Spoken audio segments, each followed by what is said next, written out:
It was interesting. I recently was reading Cornell West and Bernie Sanders' different takes from political agendas, especially coming from an independent perspective. So often than not, because the brainwashing to only adhere to two parties is what has crippled the United States so much in politics. I mean, there are other voices, other ideologies, but they're never getting spoken or heard. It's just a shame that you always have to go through this two-party system and you never invest in others. I've first been reading about Dr. Cornell West. I go back with his Race Matters book some years ago, his philosophical takes, you know. He had strong opinions about Obama. He had strong opinions about Trump. He's had strong opinions about different people. He left from the Democratic Party for the People's Party, then he did independent as Bernie Sanders.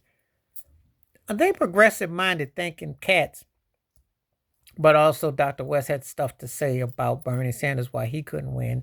And we all knew it too, because it was shortcomings. There's so many issues, psychological, philosophical, that the distractions. But it's interesting, the compelling nature.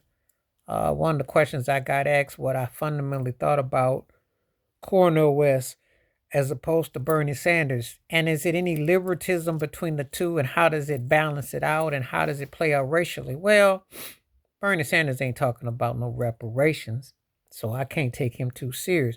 But he has some interesting fundamental takes and observations about common sense. Same thing with Cornel West. Even though sometimes he comes across kind of like he's stuck in 1976, 75 with George Jefferson. I'm just waiting for Cornel West to start shrugging his shoulders like Tupac did in Atlanta courthouse back in 93 and do the George Jefferson step. But there's some interesting perspectives and thoughts and takes when you read and you listen to what they've said over the years and how they engage about the difference in agendas and how they look at to negotiate common sense and themes with the working class and different people. Things that are been taken for granted, so often than not.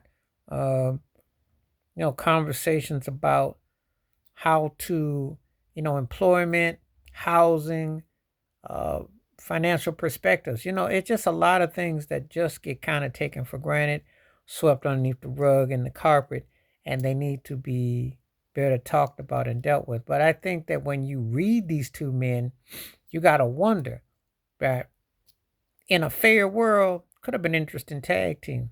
Could have been. Could have definitely been minds that could have definitely been used to, in a fair, balanced world. It's a shame. It's a shame because you don't get another voice or another perspective when we're talking about politics. You get stuck with just what they want you to get stuck with and doesn't leave a lot of room for much more than that.